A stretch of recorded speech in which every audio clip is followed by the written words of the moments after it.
Muy buenas a todos y a todas, bienvenidos a Icon Mix, el canal en el que estamos realizando una serie de entrevistas a expertos y expertas sobre la situación de la conservación del patrimonio de la historieta en distintos países latinoamericanos, en Francia, en España y en Portugal. Se trata de un proyecto que forma parte del programa Europeo Cost. Y en esta ocasión tenemos la inmensa suerte de contar con una persona experta en el cómic brasileño, porque Brasil es su país, y experta en la conservación de su patrimonio. Se trata de Valdomiro Vergueiro. Bienvenido, Valdomiro. Gracias, un placer estar aquí. Sí, para nosotros es un auténtico privilegio poder hablar contigo porque tu perfil, la verdad, es que es extenso y profundo en el tema que nos ocupa. Voy a ir leyendo notas que he tomado de un perfil tuyo profesional. Tienes formación como bibliotecario, aunque te dedicas a la docencia, en concreto eres catedrático universitario en la Universidad de Sao Paulo.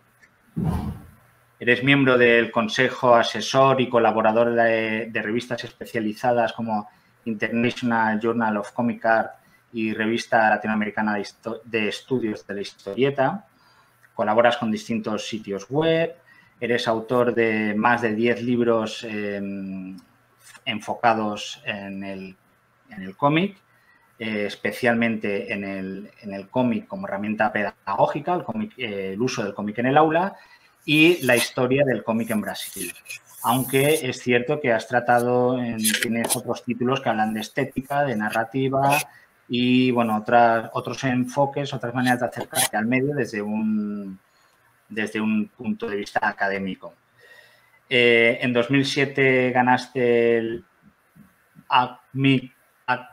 ACMIX Trophy. Lo he dicho mal, lo digo mal siempre. Ahora luego Academics Trophy, en la categoría Mejor Libro Teórico por O Tico Tico, centenario del primer cómic en Brasil.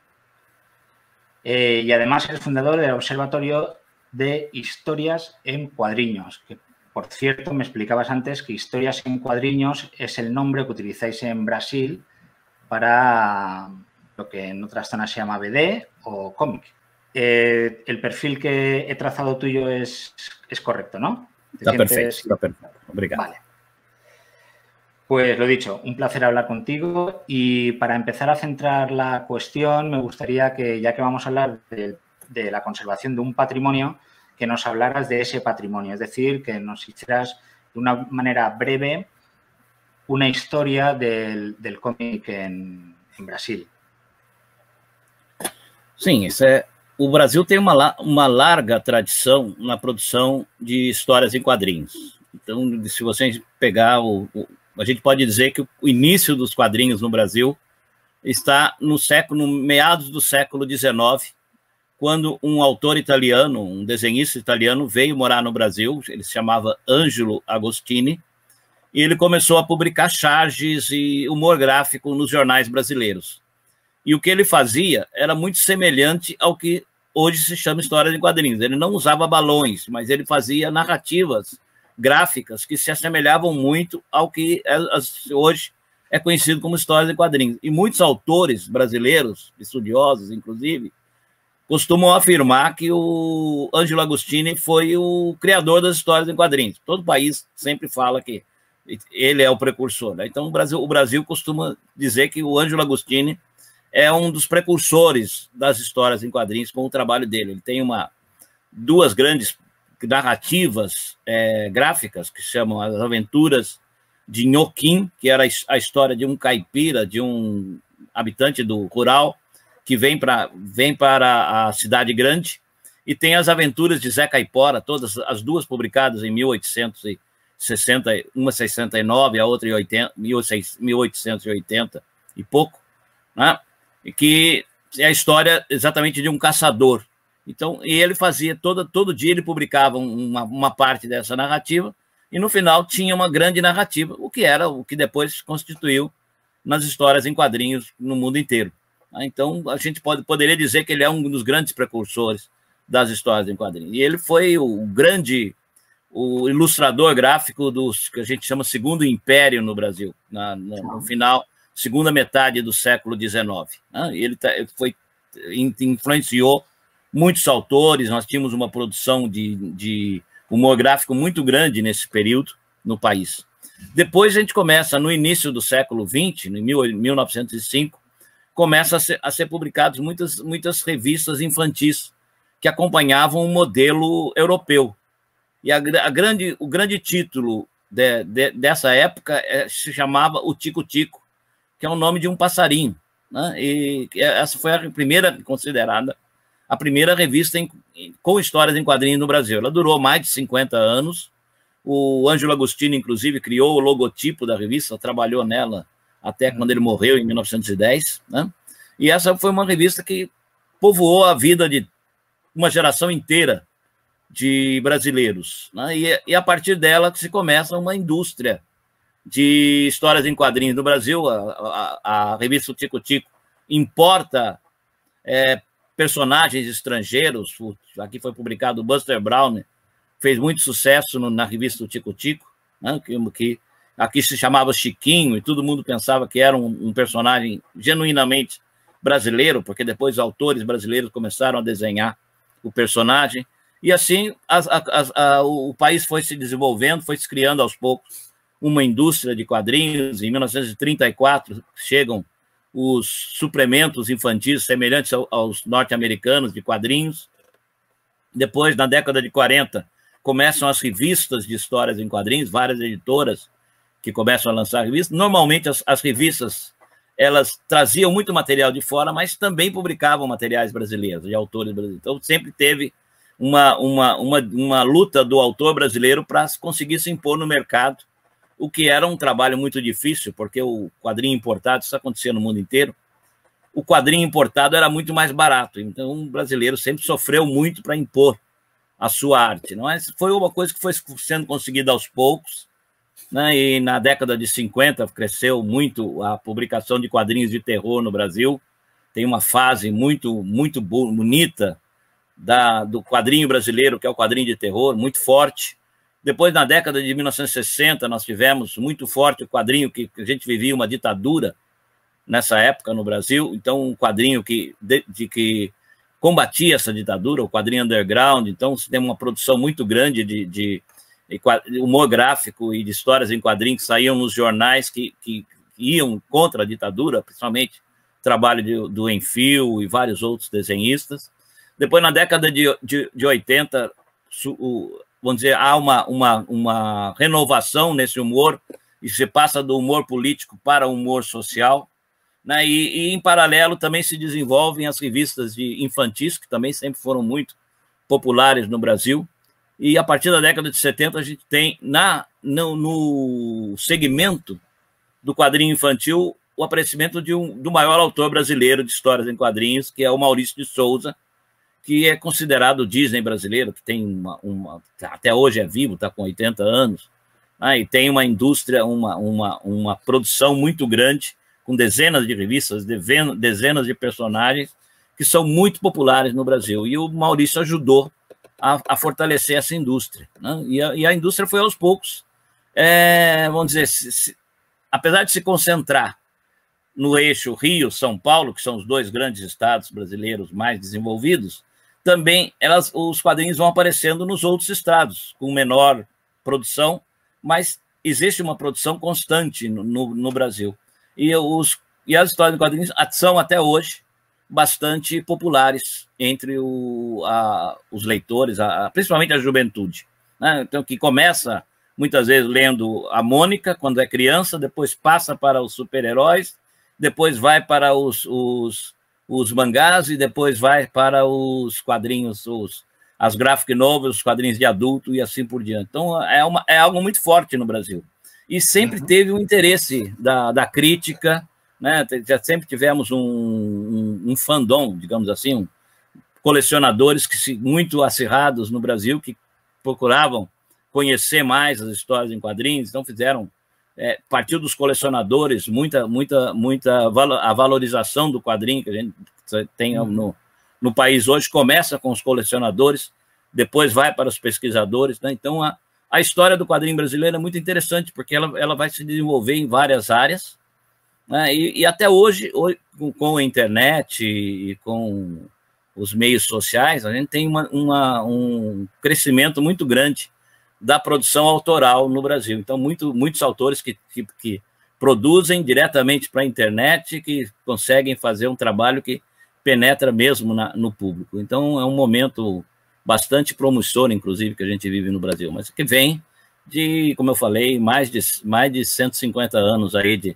desenvolvimento do meio no país, né? E sempre com uma luta muito grande de impor o quadrinho nacional frente ao quadrinho estrangeiro que entrava no país de uma forma bastante, vamos dizer, fácil para eles, né? Muito barato. Então, o brasileiro sempre teve que sofrer com isso, né? Sempre teve que lutar contra essa invasão do quadrinho estrangeiro. Não é totalmente negativa, porque isso faz com que o brasileiro use a sua criatividade para criar uma produção mais nacional. Então, a gente temos grandes histórias em quadrinhos, temos grandes desenhistas de quadrinhos.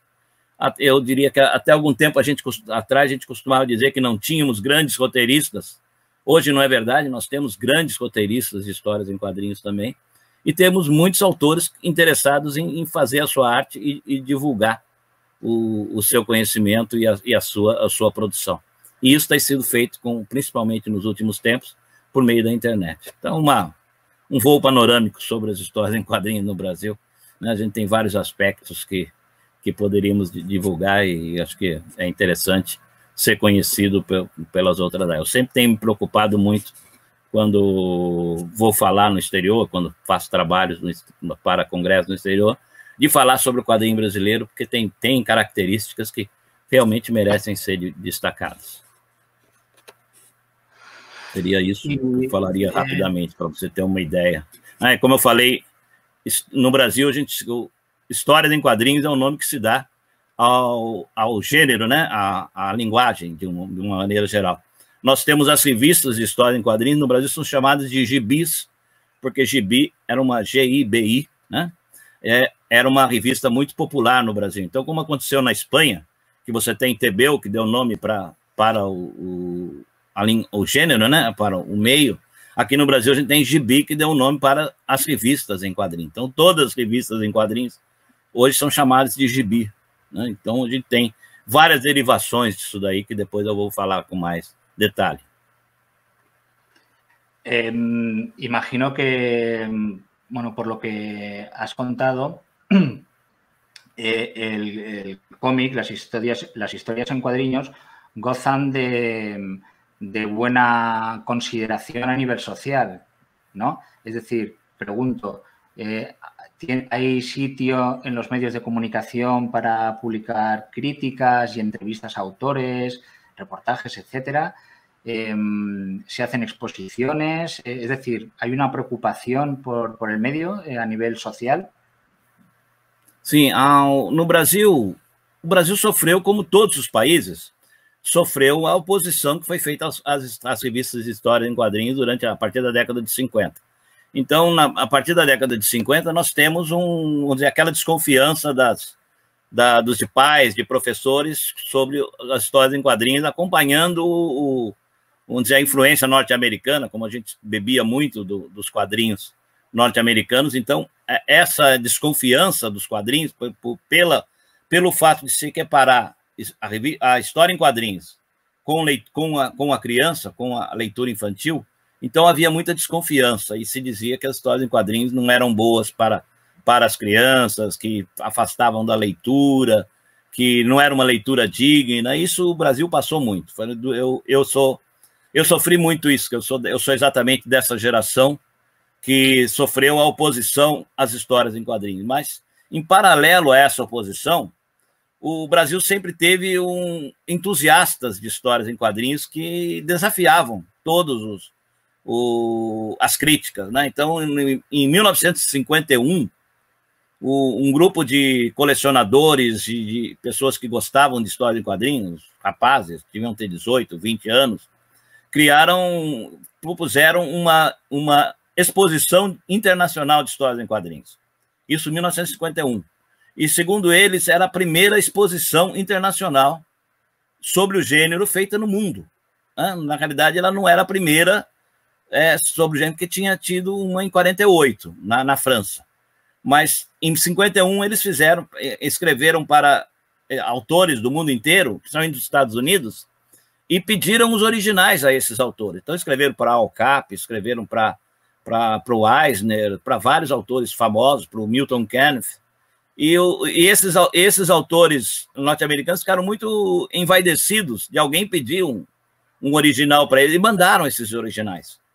E foi realizada no Brasil, em 1951, essa primeira exposição internacional de histórias em quadrinhos, que é considerada a primeira no mundo a utilizar material original. E falando bem dos quadrinhos, né?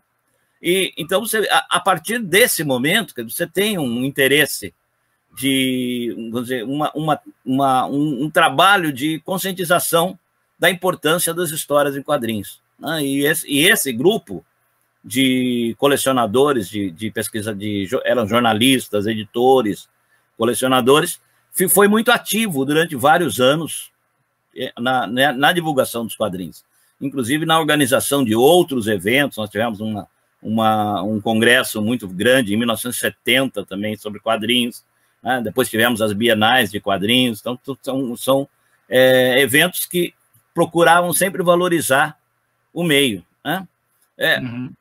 A desconfiança vamos dizer,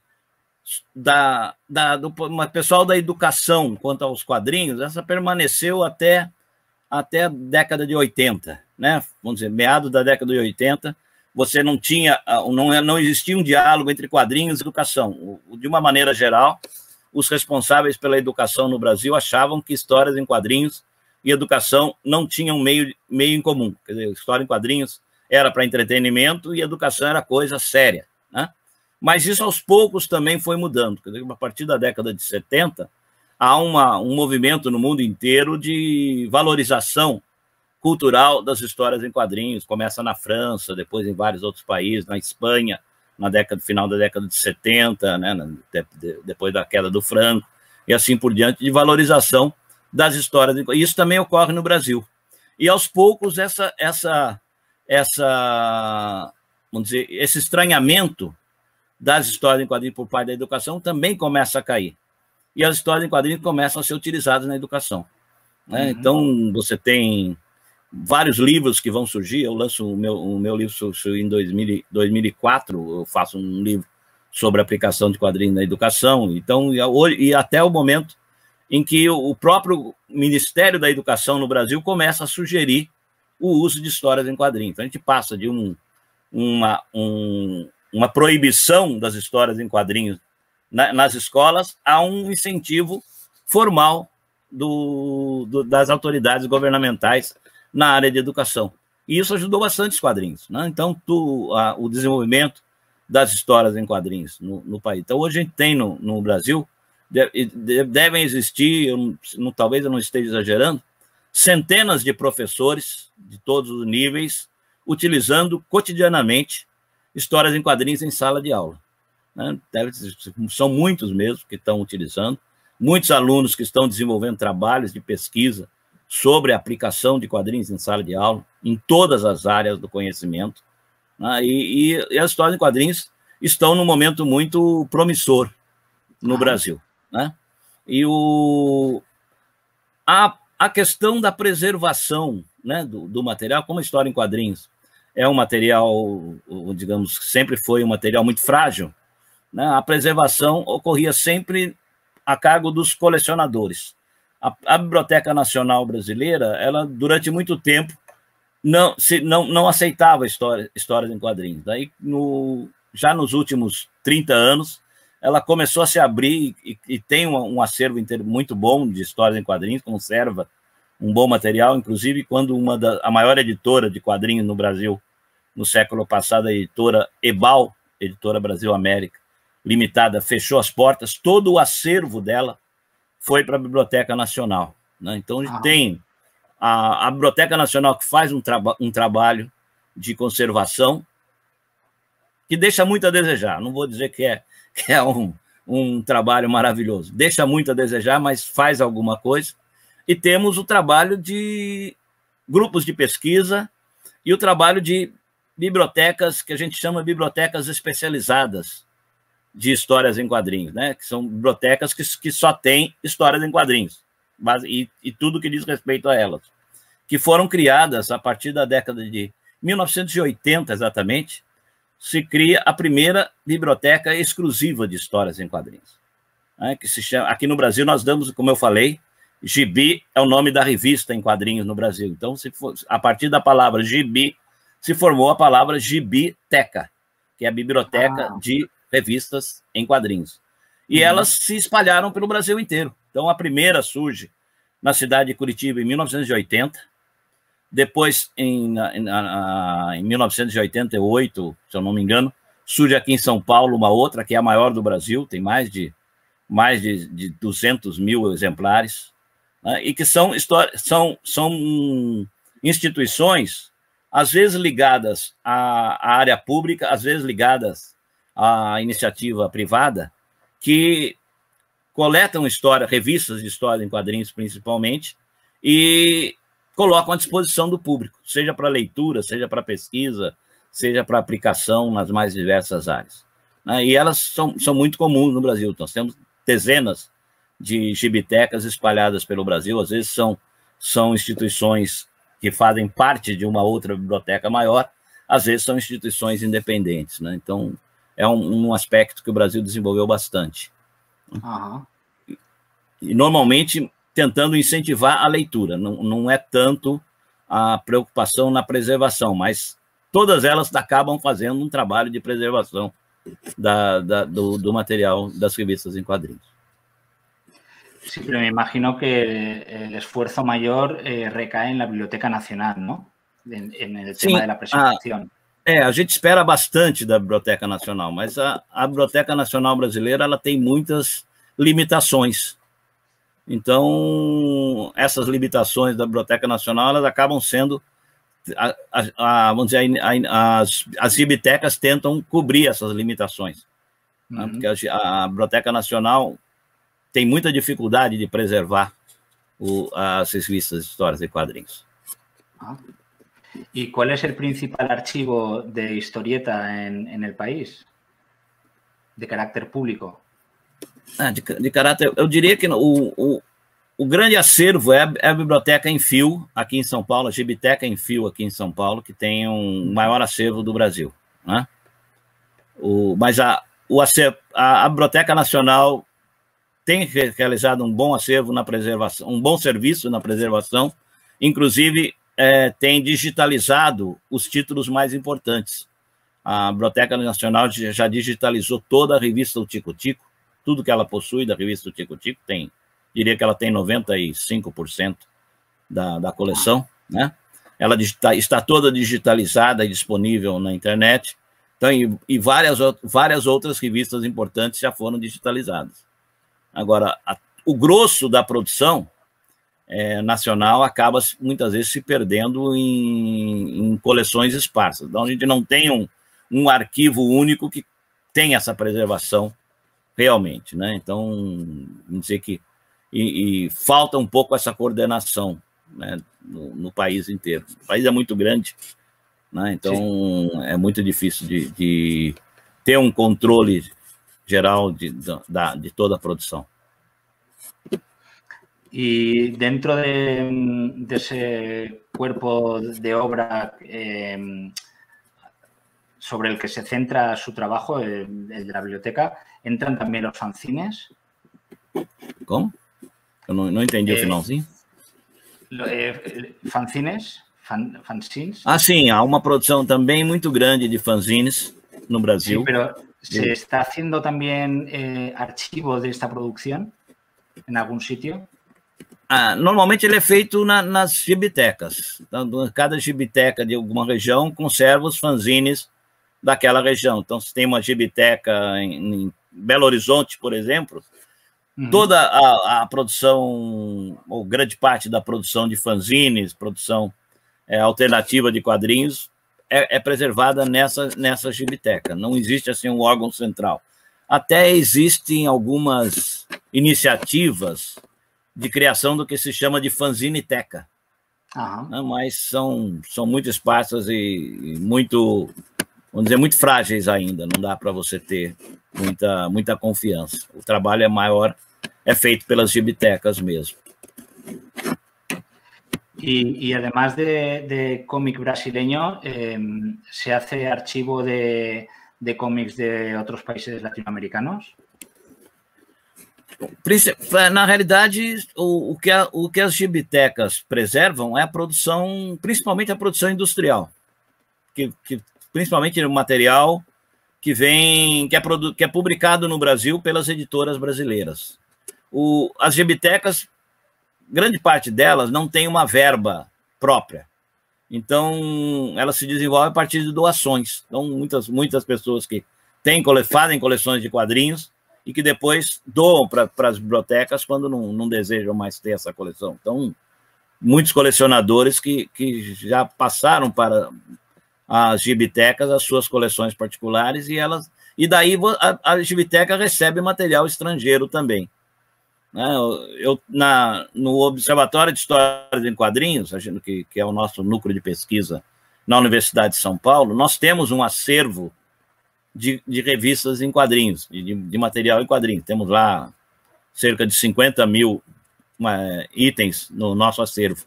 E grande parte deles veio de doações. E o ano passado mesmo, nessa época de pandemia, eu recebi várias doações de pesquisadores, de colecionadores, que doaram muito material importado, que eles compravam durante anos e anos e doaram para nós. Então, a gente acaba se conservando isso. Mas a minha preocupação como pesquisador sempre foi a de preservar a memória do quadrinho brasileiro, da produção nacional. Essa que é mais importante no meu ponto de vista, porque cada país eu acho que deve realizar, né? Mas a produção nacional é que me preocupa. Então, sempre incentivei muito as bibliotecas, as gibitecas de todas as áreas, a terem um espaço privilegiado para a produção local, né? Para aqueles autores locais, os que produzem fanzines, que produzem revistas independentes e assim por diante, para você garantir que essa produção seja acessível no futuro e não se perca.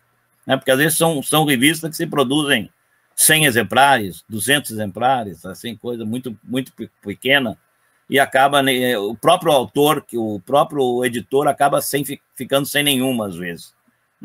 E as gibitecas têm um trabalho muito importante na preservação desse material. Podem dar uma grande contribuição. Y esos catálogos, o sea, los fondos de cada gibiteca, se dice así, ¿no? Gibiteca. As gibitecas, como eu falei, a maioria delas, sobrevivem de doações, né? Então... Sí, pero, Baldomiro, perdona.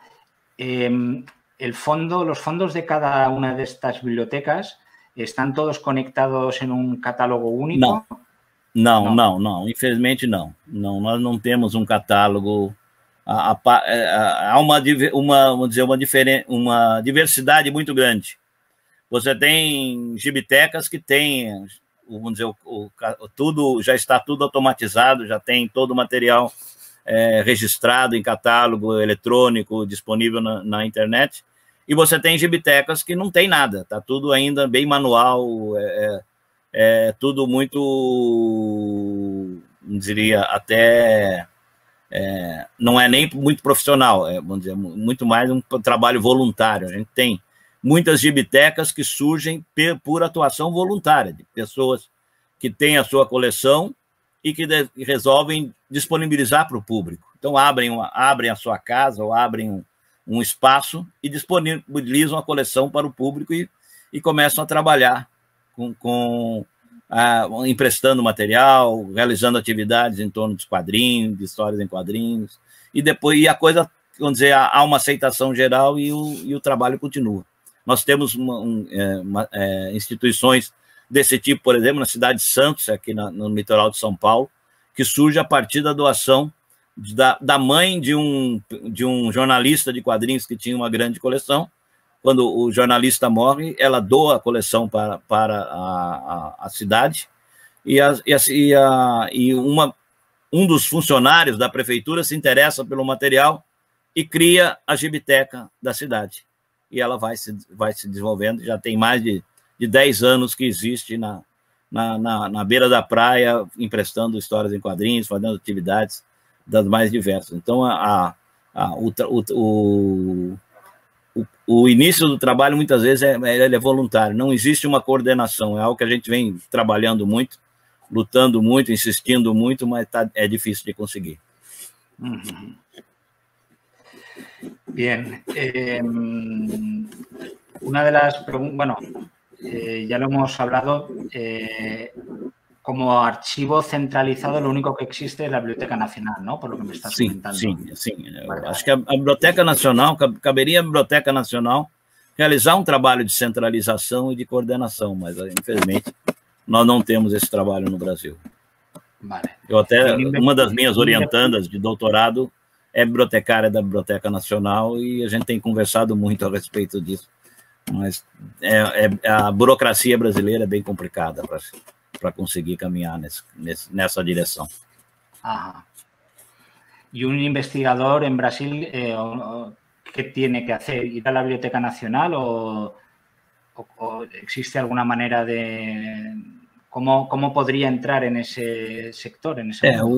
A gente tem que buscar na Biblioteca Nacional. Nos últimos anos, nos últimos períodos, está muito difícil isso por causa da pandemia. A Biblioteca Nacional foi fechada durante quase um ano, mas tem que buscar na Biblioteca Nacional ou nas gibitecas, ou contar com o auxílio de colecionadores, né? Buscar em colecionadores. Então, normalmente o que ocorre, o pesquisador, ele já vem pesquisando aquele material, normalmente ele também é um colecionador, então ele tem esse acesso a esse material que ele pesquisa. Agora, quando você trabalha com material mais antigo, daí é a Biblioteca Nacional mesmo. Daí quando você precisa de um material bem mais antigo, tem que buscar na Biblioteca Nacional. Que tem uma parte. O material histórico está na Biblioteca Nacional. O material histórico estaria na Biblioteca Nacional, principalmente. Aparte de la biblioteca, ¿existen museos dedicados al humor gráfico o a los cuadrinhos? Eu diria, existem, vamos dizer, a intenção de criação, né? Existe no Brasil, nós temos aqui em São Paulo o Museu de Artes Gráficas, que foi criado já há algum tempo, eu faço parte, inclusive, do conselho diretor, né? Já foi criado há uns 20 anos e tem sofrido muitos percalços, né? Eu não saberia nem dizer para você onde que ele está no momento, que é o museu que se dedica a coletar material original, os originais dos autores. Então tem um acervo bem grande de originais e esteve ligado, ele surge a partir do Festival de Humor de Piracicaba, que é uma cidade aqui no interior de São Paulo, que tem tradicionalmente um festival de humor que é organizado anualmente e que já tem mais de 20 anos esse festival de humor. E a partir desse festival os organizadores propuseram a criação do Museu de Artes Gráficas.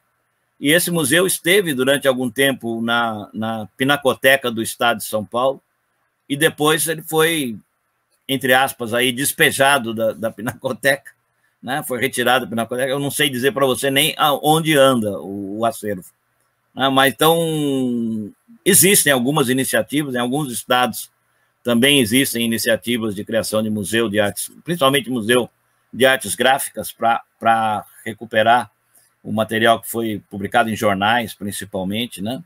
Mas são muito frágeis, as iniciativas são muito frágeis. Nós não temos o que eu poderia dizer para você que era o mais sólido, já não está mais, já não é mais uma certeza, que é o Museu de Artes Gráficas, que teve durante alguns anos, foi uma grande promessa para nós todos aqui no país, pesquisadores, e que agora, com a mudança de governo, está muito fragilizado, né? Então, não é algo que eu diria para você que dá para confiar. Existem pessoas interessadas em desenvolver o museu, em que o museu se fortaleça, mas o trabalho tem sido muito difícil. Uhum. Inclusive, um grupo de pessoas que está ligado ao museu é exatamente o mesmo grupo que criou o prêmio HQ Mix, que você teve até que eu falou no começo, que eu ganhei um dos prêmios, né? Que é um prêmio que é como se fosse, a gente brinca até que é o Oscar dos quadrinhos no Brasil. É um prêmio que é dado todo ano, uma vez por ano. Ele é distribuído para todas as categorias relacionadas com histórias em quadrinhos.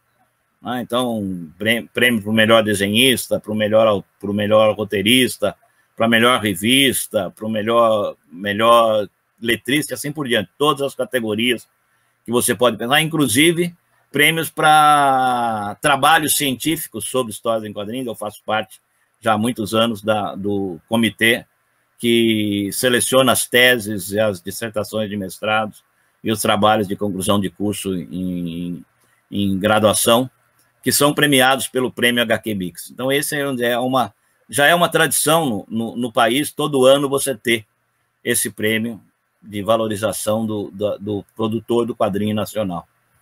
Então, e existe também o prêmio Ângelo Agostini, que é dado aqui em São Paulo, que é dado pela Associação dos Quadrinistas Brasileiros. Também é uma associação de artistas, né, de quadrinhos. Bueno, a raíz de esta respuesta me surgen varias preguntas que tenía para luego, pero bueno, las voy a hacer ahora. Una de ellas es si existe un tejido asociativo alrededor del cómic, como la asociación que acabas de nombrar, de artistas, si existe también alguna asociación de críticos o divulgadores o teóricos. Y esas dos tipos de asociaciones, la primera ya me has dicho que existe, la de críticos y divulgadores, ¿existe algo parecido? Existe, como eu falei, a Associação dos Quadrinistas e Cartunistas, a AQC, né, do Brasil, que é a que dá o prêmio Ângelo Agostini todos os anos. Inclusive, no Brasil, nós temos o dia 30 de janeiro, é considerado o dia do quadrinho nacional, da história em quadrinhos brasileira, porque é o dia que foi lançado As Aventuras de Inhoquim, do Ângelo Agostini. Então, todo ano, no dia 30 de janeiro, é divulgado esse prêmio Ângelo Agostini, a Associação dos Quadrinistas e Cartunistas, que são os artistas de histórias em quadrinhos. Tá? Tem a Associação de Pesquisadores, que é a Associação dos Pesquisadores de Arte Sequencial, é uma associação recente. Já existiu uma associação de críticos de quadrinhos, durou 20 ou 30 anos, mas depois ela foi desfeita, né? Então, e existem as associações estaduais de desenhistas. Então, vários estados têm associações estaduais, né? E na área de pesquisa, a mais forte é a que a gente chama de ASPAS, que foi criada há alguns anos, que é a Associação dos Pesquisadores de Arte Sequencial. ¿Y existen colecciones digitalizadas? Has nombrado antes una, pero ¿existen colecciones digitalizadas grandes y luego, además, son accesibles por Internet? Não temos poucas coleções assim acessíveis por internet. Principalmente as coleções que estão disponíveis na internet foram produzidas pela Biblioteca Nacional, né, que escaneou. Tem algumas normalmente ligadas a universidades. Algumas universidades têm algum material escaneado, né? A minha universidade tem uma coleção grande de uma revista que foi publicada aqui em São Paulo, uma revista muito famosa, que está escaneada e disponível. Mas eu diria que é uma porcentagem muito pequena da produção brasileira, né? Então, o que você tem até um trabalho de controle, e controle entre aspas, eu diria, que é da produção, que é feito por um site na internet, que é foi criado, aliás, é uma proposta muito interessante, que é o que chama Guia dos Quadrinhos. E todas as pessoas, normalmente colecionadores, mandam para lá os dados de todas as revistas que eles têm, e esses dados são disponibilizados na internet. Então, os dados, principalmente os dados, vamos dizer, sobre a publicação. Então, quando que a revista foi lançada, quando que ela terminou, que autores que publicaram nessa revista, que histórias que foram publicadas, isso é feito por esse site de uma forma colaborativa, né? É um trabalho bastante interessante e que acaba preenchendo um hiato que as instituições de pesquisa deveriam cobrir, é um espaço que a Biblioteca Nacional deveria cobrir, que é o mais quem não faz, e que esse site consegue até realizar um bom trabalho nesse sentido. Mas é um trabalho totalmente voluntário, quer dizer, então não... Se o que está lá qual porcentagem da produção que está lá, eu não saberia afirmar. Se o que está lá está totalmente correto, é totalmente fidedigno, também não saberia informar, porque é um trabalho voluntário. Cada colecionador manda os seus dados, e ele pode... Não há um trabalho de verificação se aquilo está correto ou não, né? Então, nesse aspecto documentário, a gente deixa muito a desejar no Brasil. E o que é lamentável, porque nós temos uma produção muito grande, né? Mas nesse aspecto fica muito a desejar. Entiendo que no hay una política nacional de adquisición y documentación, ¿no? Não, infelizmente não. É uma área que eu sinto muito, que eu fico muito... que eu lamento muito existir dessa forma, porque é exatamente a área que eu trabalho na universidade, sempre a área que eu trabalhei na universidade, que é a política de aquisição, e política de acervos e de controle de materiais produzidos no Brasil. E não existe, infelizmente, no Brasil, essa parte deixa muito a desejar. A gente tenta cobrir isso na universidade com os trabalhos dos nossos alunos, né? Com o trabalho de orientação de tese, orientação de mestrado, então incentivando os nossos alunos a fazer trabalhos sobre a produção nacional e, de uma certa forma, preservar essa memória. Eu tenho, nos últimos tempos, me preocupado em organizar coletâneas de livros, né? Livros sobre cada estado do Brasil. Eu acabei de publicar, agora há pouco, um livro sobre os quadrinhos na Bahia, estou organizando um outro agora sobre outro estado, né? Porque a gente conhece bem os quadrinhos que foram produzidos em São Paulo e no Rio de Janeiro, porque eram onde se concentravam as grandes editoras, mas conhece muito pouco do que era produzido no Amazonas, no Pará, em outros estados brasileiros, né? Então, eu acho que é um trabalho que nós da universidade podemos fazer, incentivando o registro desse material, se possível, a preservação desse material, seja no aspecto, fisicamente em bibliotecas, seja digitalmente, escaneando esse material e guardando e disponibilizando para o público, porque senão vai se perder.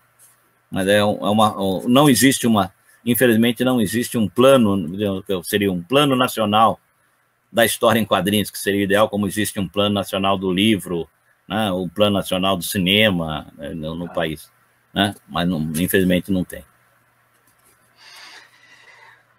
Pues lo siento, es una mala noticia para todos. Cambiando un poco el enfoque, me gustaría hablar del tema de las exposiciones, si se realizan exposiciones, si son exposiciones que se hacen en espacios públicos y los fondos de esas exposiciones, ¿de dónde vienen? ¿De colecciones privadas o de colecciones públicas de la Biblioteca Nacional? Sim, nós temos cotidianamente exposições, sejam de coletivas ou exposições individuais, né? Tivemos já grandes exposições no país, nos últimos anos, por exemplo, tivemos uma grande exposição sobre a história dos quadrinhos em geral.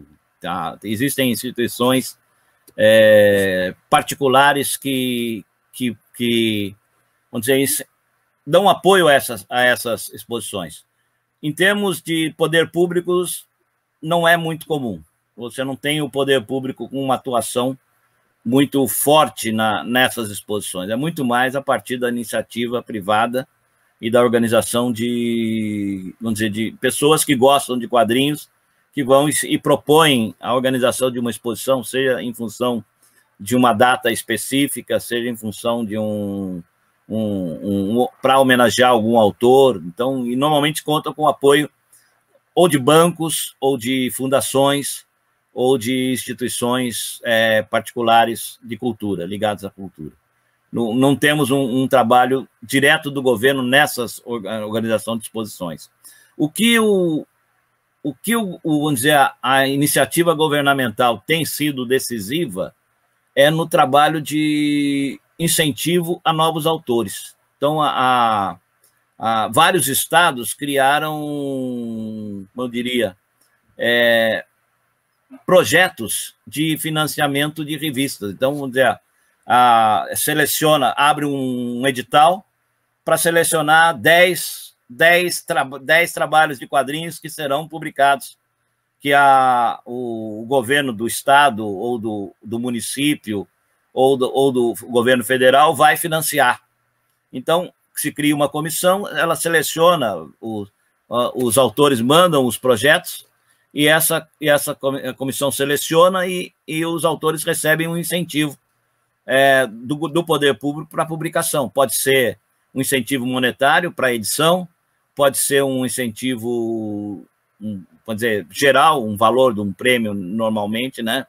E o governo pede que, em contrapartida, esse autor, inclusive, faça oficinas, dê palestras sobre o livro. Então, isso tem ajudado. Esse é um aspecto que vale a pena a gente destacar em termos do apoio governamental às histórias em quadrinhos no país, né?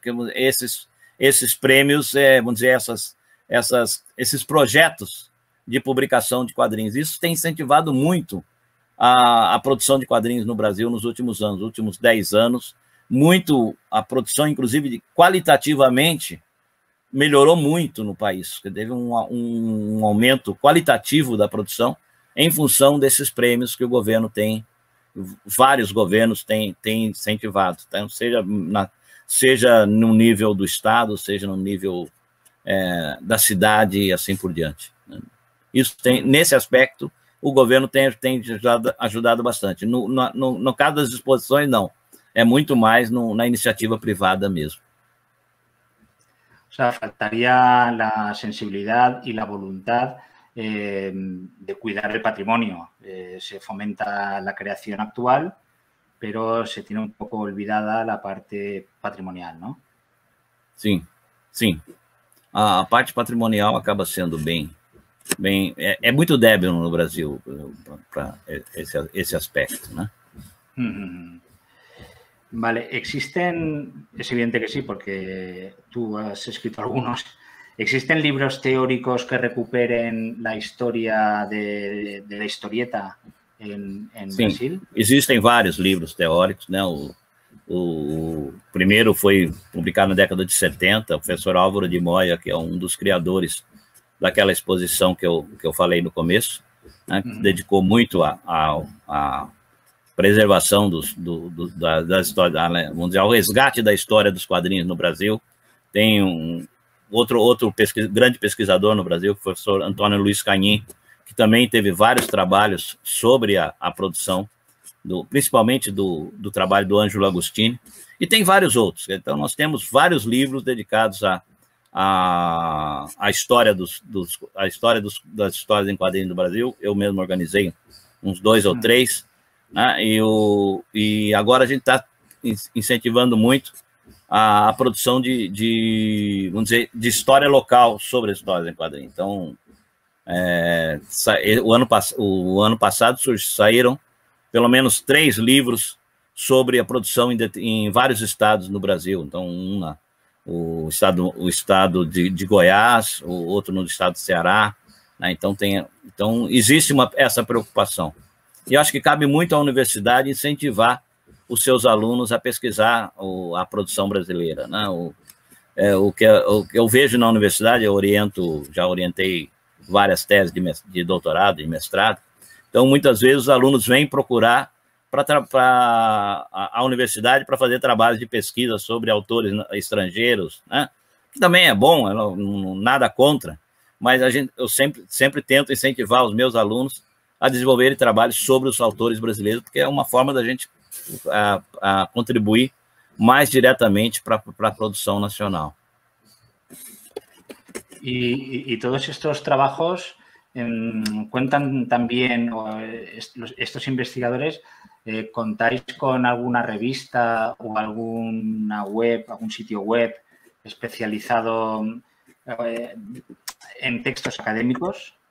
Sim, nós temos o Observatório tem uma revista, que é a Nona Arte, que é publicada 2 números por ano, né? Existem mais duas publicações especializadas no Brasil, uma Imaginário, que é publicada na Universidade da Paraíba, que é um outro estado, e tem a ASPAS, a Associação dos Pesquisadores em Arte Sequencial no Brasil, que publica tem várias coletâneas de trabalhos. Ela publica, vamos dizer, 3 ou 4 coletâneas de trabalhos científicos sobre histórias em quadrinhos por ano. E o que a gente tem feito muito no Brasil são congressos ou eventos científicos relacionados com histórias em quadrinhos. Isso tem crescido muito no Brasil nos últimos anos.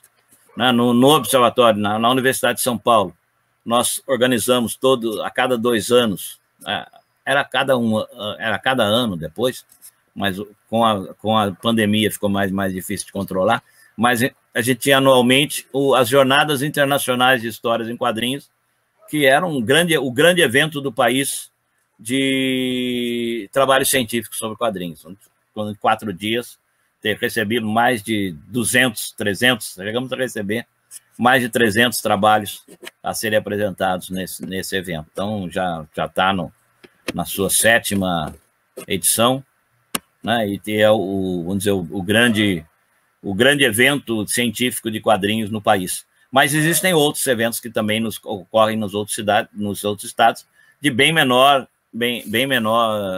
número de trabalhos, mas que ocorrem cotidianamente, né? O Brasil, nos últimos anos, tem sido, vamos dizer, o palco de uma grande produção científica sobre quadrinhos. Cresceu muito o interesse dos pesquisadores no país na área de histórias em quadrinhos. Eu fico muito feliz porque eu sou da época em que só eu pesquisava praticamente no Brasil, né? Éramos eu e 2 ou 3 colegas no Brasil inteiro. E hoje temos muitos pesquisadores de histórias em quadrinhos, muitos professores que orientam pesquisas em quadrinhos, né? Então tem crescido muito. Eu fiz um levantamento nos últimos anos, tem crescido assim, um crescimento não é nem aritmético, é geométrico, como tem crescido a pesquisa em quadrinhos. E a qualidade também, nós temos acompanhado isso de perto, a qualidade das pesquisas também tem melhorado muito. Ontem mesmo eu participei de um tribunal de banca de mestrado, tenho participado 2 ou 3 por mês, praticamente. Então, o interesse por quadrinhos no Brasil cresceu muito nas universidades. E não é mais o interesse apenas daquele que é o curioso que quer fazer alguma coisa sobre quadrinhos. É interesse sério de pessoas que querem realmente se aprofundar. E muita gente ligada à educação, muitos professores que procuram desenvolver trabalhos sobre quadrinhos, muitos autores de quadrinhos que querem aprofundar o seu conhecimento e assim por diante. Então tem crescido muito. Talvez seja um dos países que mais tem crescido a pesquisa em quadrinhos no mundo. Muy bien, pues me parece que hemos tocado todos los temas que tenía apuntados y más. Llevamos 1 hora. Ha sido muy interesante. No sé si se ha quedado algún tema pendiente que te gustaría comentar. ¿Ha habido algo que creas que hay que destacar o que se haya quedado en el tintero? Es una expresión. O que eu sempre senti, eu acho que a produção brasileira, ela falta um diálogo com a produção de outros países, né? Falta uma troca de informações, principalmente com os países da América do Sul, de língua espanhola, de maneira geral. Nós, vamos dizer que é muito recente o contato que a gente tem com a produção de outros países. Você veja que a grande produção argentina, que é o Eternauta, grande, foi publicado no Brasil apenas há 3 anos atrás. E não há uma troca de produção, de uma política de trazer a produção significativa de outros países para conhecimento do leitor brasileiro e vice-versa.